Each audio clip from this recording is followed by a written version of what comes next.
అందరికీ నమస్కారం. Welcome to అమ్మ చెప్పే కథలు. ఇవాళ మనం చెప్పుకోబోయే కథ పేరు చెడ్డవారితో స్నేహం. అనగనగా ఒక ఊర్లో ఒక హంస ఒక కాకి ఉందన్నమాట. అయితే హంస చక్కగా ఒక పారే ఏరులో రోజు వెళ్తూ ఉండేదన్నమాట. హాయిగా దాని చుట్టుపక్కల ఉన్న పచ్చదనం చూసి హాయిగా గడుపుతూ ఉండేది. అయితే ఒకరోజు కాకి హంసను చూసిందన్నమాట.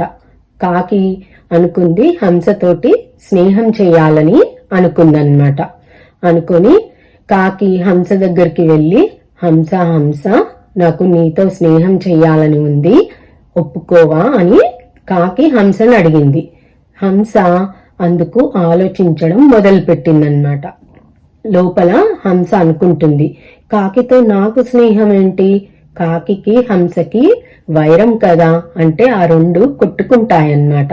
అలాంటప్పుడు నేను ఎలా స్నేహం చేయగలను అని హంస ఆలోచించడం మొదలుపెట్టింది. అప్పుడు కాకి అంది, ఏంటి చాలా ఆలోచిస్తున్నావు, దయచేసి నా స్నేహాన్ని ఒప్పుకోవా, నువ్వు అనుకున్నట్టు నేను నీకేమి చెడు చెయ్యను, అంత లోతుగా ఆలోచించకు, వైరం అనేది ఇప్పుడు లేదు, ఎప్పుడో ఒకప్పుడు మన ఇద్దరి మధ్య వైరం ఉండేది, కానీ ఇప్పుడు అలా లేదు, పరిస్థితులన్నీ మారిపోయాయని కాకి హంసకి చెప్పింది.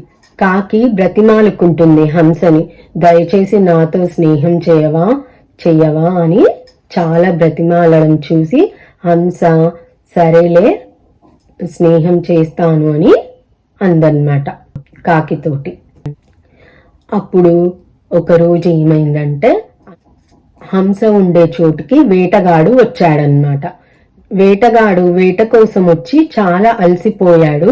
సరే కాసేపు అక్కడ చెట్టు ఉంది కదా, దాని కింద నిద్రించుదాం అంటే పడుకుందామని అనుకున్నాడనమాట.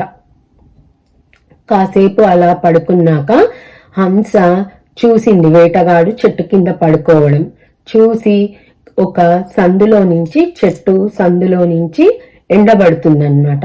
ఎండబడుతుంటే అయ్యో పాపం ఈ వేటగాడు అలసిపోయి పడుకున్నాడు, ఎండ ముఖం మీద పడుతుంది అని జాలితో రెక్కలని అడ్డు పెట్టిందన్నమాట. ఇలా ఎక్కడైతే చెట్టు కొమ్మ ఉందో ఆ సందు మధ్యలో అడ్డు పెట్టింది. అప్పుడు వేటగాడి మీద ఎండ పడట్లేదన్నమాట. కాసేపు అయ్యాక అక్కడికి కాకి వచ్చింది. కాకి వచ్చి హంసతో ఇలా అంది, నీకేమన్నా పిచ్చా, వేటగాడితో మనకి వైరం ఉంది, వేటగాడికి ఎండ పడకుండా నువ్వెందుకు అలా నీ రెక్కలను అడ్డు పెడుతున్నావు అని అన్నదన్నమాట. ఎంత చెప్పినా హంస కాకి మాట వినకుండా అలా రెక్కలు అడ్డు పెట్టిందన్నమాట. అయితే కాకి ఇంకా చేసేదేమీ లేక కాకి వెళ్లే ముందు వేటగాడి మొహం మీద కాకి రెట్ట వేసిందన్నమాట.